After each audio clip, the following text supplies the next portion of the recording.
வணக்கம். இன்னைக்கு பாரம்பரியமான மருத்துவ ரசம், வேப்பம்பூ ரசம் எப்படி செய்யறதுங்கிறத கத்துக்க போறோம். அதுக்கு தேவையான பொருட்கள்: காய்ந்த வேப்பம்பூ அரை கப், நெய் ஒரு மேஜிக்கரண்டி, கருவேப்பிலை சிறிதளவு, துவரம்பருப்பு வேக வைத்தது அரை கப், காய்ந்த மிளகாய் 5, புளி விழுது ஒரு மேஜிக்கரண்டி, கடுகு அரை தேக்கரண்டி, மஞ்சள் தூள் அரை தேக்கரண்டி, பெருங்காயத்தூள் சிறிதளவு, உப்பு தேவையான அளவு.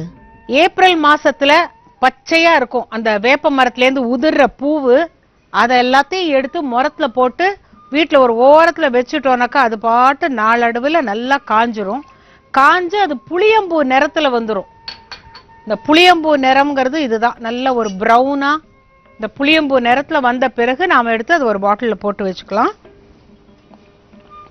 இதுக்கு என்ன செய்யணும்னா, முதல்ல தண்ணியை கொதிக்க வச்சு அதுல புளி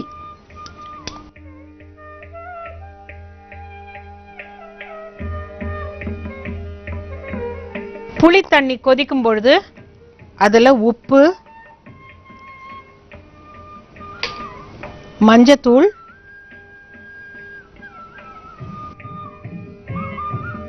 மிளகா வத்தலை கிள்ளி போட்டுறணும். இதுல வெறும் துவரம் பருப்பை அப்படியே அள்ளி போடுவாங்க, கொட்டு ரசம் மாதிரிம்பாங்க. வெறும் துவரம் பருப்பு அது பூரா வேகாது, ஆனா நெத்து நெத்தா இருக்கிறது அது கூட ரொம்ப ருசியா இருக்கும். இதுல கொஞ்சமா பெருங்காயம். இது ரொம்ப ஈஸிங்க. நிறைய சாப்பிட்டுட்டு அப்பாடி எனக்கு எதுவுமே கிட்ட கொண்டு வராதிங்க அப்படின்னு சொல்ற ஒரு காலகட்டத்தில் இந்த வேப்பம்பூ ரசம் வச்சு சாப்பிட்டா அந்த ஜீரணமும் ஆயிடும், அதுக்கப்புறம் பசியை நல்லா தூண்டும். இப்ப இது கொதிக்கும் பொழுது அந்த புளி வாசனை மட்டும் போனா போறோம். அப்படியே நான் சொன்னேன் இல்லையா, துவரம்பருப்பு அப்படியே அள்ளியும் போடலாம், இல்லை இந்த மாதிரி அரையா வேக வச்சு கூட அதுல போடலாம். இப்ப இது நல்லா கொதிக்கட்டும். இப்ப அந்த பெருங்காயம், புளி, மிளகா வத்தல் எல்லாம் சேர்ந்து உப்பு போட்டோம் இல்லைங்களா. இப்ப இது நல்லா கொதிச்செடுத்து ஒரு 5 நிமிஷம் கொதிச்சாலே போறோம். இதுக்கு பேர் விளாவரதுன்னு பேரு. விளாவரதுன்னா இப்ப நாம முதல்ல போட்ட புளி அப்படியே சாப்பிட்டோம்னா ரொம்ப புளிப்பு உப்பு வரப்பா இருக்கும். அதுக்கு தகுந்த அளவுக்கு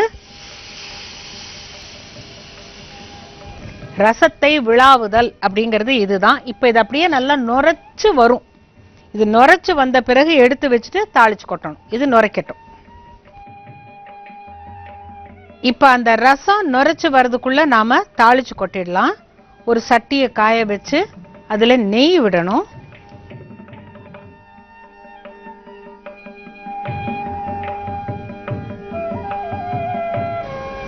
நெய் காஞ்ச பிறகு அதுல கடுகு போட்டு பொரியும் போது கருவேப்பிலை போட்டுட்டு இதுல இந்த வேப்பம்பூவை போட்டு நல்லா வதக்கிடணும். பொன் வறுவலா வறுக்கணும். அது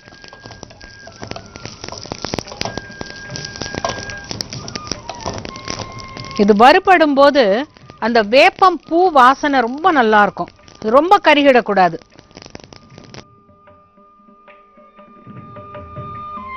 இப்ப நல்லா நுரைச்சு வந்திருக்கிற ரசத்துல இந்த வறுத்த வேப்பம்பூ, கருவேப்பிலை, கடுகு 3ஐயும் நல்லா தாளிச்சிருக்கிறோம். இதை போட்டு ஒரு சின்ன சுத்தல், அவ்வளவுதான். அப்ப என்ன ஆகும்னா இந்த வேப்பம்பூல புளியும் இறங்கிக்கும். இது ரசம் வச்சு ஒரு 10 நிமிஷம் கழிச்சு நம்ம சாதத்துல ஊத்தி சாப்பிட்டோம்னா எல்லாத்தோட சுவையும் அதுல சேர்ந்து ரொம்ப நல்லா இருக்கும்.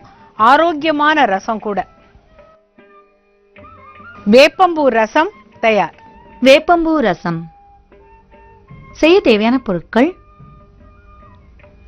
காய்ந்த வேப்பம்பூ அரை கப், நெய் ஒரு மேஜிக்கரண்டி, கருவேப்பிலை சிறிதளவு, துவரம்பருப்பு வேக வைத்தது அரை கப், காய்ந்த மிளகாய் 5, புளி விழுது ஒரு மேஜிக்கரண்டி, கடுகு அரை தேக்கரண்டி, மஞ்சள் தூள் அரை தேக்கரண்டி, பெருங்காயத்தூள் சிறிதளவு, உப்பு தேவையான அளவு. வேப்பம்பூ ரசம். செய்முறை: ஒரு கடாயில் தண்ணீர், புளி விழுது,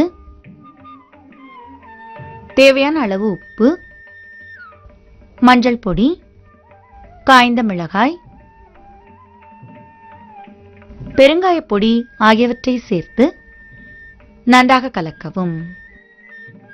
நன்றாக கலந்ததும் அதில் வேக வைத்த துவரம்பருப்பை சேர்த்து கலந்து நன்றாக கொதிக்க விடவும். கொதித்ததும் அதில் தண்ணீரை சேர்த்து நன்றாக கலந்து கொதிக்க விடவும். ஒரு கடாயில் நெய்யை சூடாக்கி அதில் கடுகை சேர்க்கவும்.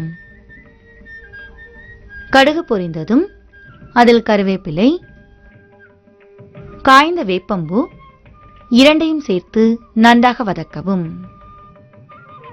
பிறகு அதை ரசத்தில் சேர்த்து நன்றாக கலந்து சூடாக சாப்பிடவும். வேப்பம்பூ ரசம் தயார்.